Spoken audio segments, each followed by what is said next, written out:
जय हिंद दोस्तों, बहुत बहुत स्वागत है इस इन्फॉर्मेटिव वीडियो के अंदर। डिजिटल जमाना है, ऑनलाइन जमाना है। अगर आप टेक्नोलॉजी का इस्तेमाल कर रहे हो तो इनकम टैक्स डिपार्टमेंट भी पीछे नहीं रहने वाला है। हमने 2-3 दिन पहले एक वीडियो डाली थी जहां पर 90,000 ऐसे लोगों को इनकम टैक्स डिपार्टमेंट ने सेलेक्ट किया था जिनको कि इनकम टैक्स डिपार्टमेंट के द्वारा नोटिस भेजा जाना है, जिन्होंने फेक डिडक्शन और एग्जम्पशंस की सहायता से काफी सारा रिफंड क्लेम किया था। दोस्तों, आज बहुत सारे लोगों को एक मैसेज आया है जिसके अंदर ITD CPC या इस तरह से आया है, जो कि सेंट्रलाइज प्रोसेसिंग सिस्टम बेंगलोर से इनका मैसेज आता है, जिसमें लिखा है डियर टैक्स पेयर। उसके बाद में आपका पूरा का पूरा नाम लिखा है। उसके बाद में ब्रैकेट में दोस्तों पैन कार्ड के स्टार्टिंग के 5 अक्षर लिखे हैं। इससे यह कंफर्म होता है कि आपका ही ये मैसेज है, किसी और का है। अगर ये नाम या पैन नंबर किसी और का है तो आप इसे इग्नोर कर सकते हैं। लेकिन इसके बाद यहां पे लिखा है it is observe that you have claim deduction under section 80 GGC। अब आपको पता होगा बहुत तरह की डिडक्शन, जैसे कि 80G की भी डिडक्शन आप लेते हो, किसी डोनेशन देते हो किसी संस्था को, तो वो बराबर में आपके ऑनलाइन वो शो होती है। लेकिन एकमात्र ऐसी डोनेशन है जो पॉलिटिकल पार्टी को आप देते हो जिसका कोई on record cross verification income tax department की तरफ से नहीं होता है। तो दोस्तों, इन्होंने बोला है 80 GGC के अंदर आपने 2 लाख रुपए की डिडक्शन ली थी in your ITR for assessment year 22-23, मतलब 31 मार्च 2022 का जो साल खत्म हुआ था, फाइनेंशियल ईयर 21-22 की ITR में आपने 2 लाख रुपए की डिडक्शन ली थी 80 GGC के अंदर। ये इनकम टैक्स डिपार्टमेंट आपको कहने वाला है। इसके बाद में बोलते हैं it is requested that the claim may be verified. अब ये बोला जाता है कि आपको ये हम बता दें कि ये जो आपने क्लेम लिया है या डिडक्शन ली है, इसको हम वेरीफाई कर सकते हैं। वेरीफाई करने के लिए जब संस्था का आप वहां पे नाम डालते हैं कि मैंने इस पार्टी को वहां पे चंदा दिया था। हालांकि मैं आपको बताना चाहूंगा दोस्तों, ये कोई भी नोटिस नहीं है। जैसे कि 133(6) का नोटिस आता है, सेक्शन 148 का नोटिस आता है, 142(1), 143, किसी भी सेक्शन के अंदर आपको ये नोटिस नहीं दिया गया है। ये एक जर्नल मैसेज है जो बहुत सारे लोगों को भेजा गया है। दोस्तों,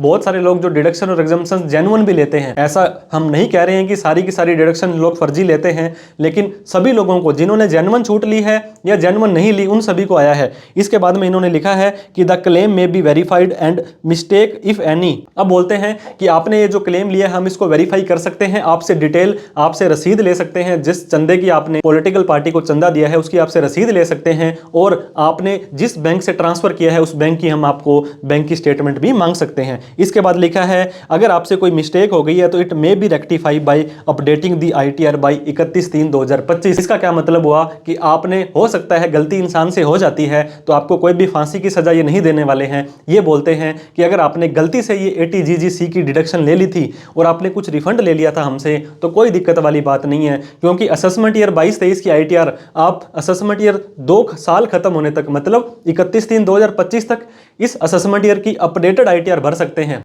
जिसके अंदर आप अपना रिफंड है वो एक्स्ट्रा नहीं ले सकते हैं, आप अपनी इनकम को घटा नहीं सकते हैं, डिडक्शंस को बढ़ा नहीं सकते हैं। तो जहां पर इनकम टैक्स डिपार्टमेंट का फायदा हो, मान लीजिए आप 80 GGC की इस 2 लाख की डिडक्शंस को यहां से हटाते हैं, तो आपका जो रिफंड था वो तो घटेगा ही घटेगा, आपका टैक्स पेबल बन जाएगा, और जितना भी टैक्स आपका पेबल बनेगा उसमें आपको 50% एक्स्ट्रा टैक्स और देना पड़ेगा। दोस्तों, असेसमेंट ईयर 22-23 ही नहीं, आपको बहुत सारे लोगों को ऐसा मैसेज आया है जो असेसमेंट ईयर 23-24, असेसमेंट ईयर 24-25 तीनों ही सालों के मैसेज इन्होंने भेजे हैं। जिस व्यक्ति ने 3 साल की डिडक्शंस ली हैं उसको तीनों ही साल में सीरियल वाइज इस तरह के मैसेज आए हैं। तो अगर आपको भी इस तरह का मैसेज आया है, आपने जेन्युइन किसी पॉलिटिकल पार्टी को डोनेशन दी थी, आपके पास उसकी रसीद है, आपने बैंक से ट्रांसफर किए थे, तो दोस्तों आपको टेंशन लेने की जरूरत नहीं है। लेकिन अगर आपने डिडक्शन और रिफंड लेने के लिए इस फेक डिडक्शन को डाला था, तो आपसे पूछा जा सकता है कि आप इसकी रसीद दीजिए और आप इसकी बैंक की एंट्री दे दीजिए। अगर आप नहीं दे पाते हैं तो इनकम टैक्स डिपार्टमेंट आपके ऊपर कार्रवाई कर सकता है। तो दोस्तों, हमेशा की तरह आप लीगल रहें, लॉयल रहें,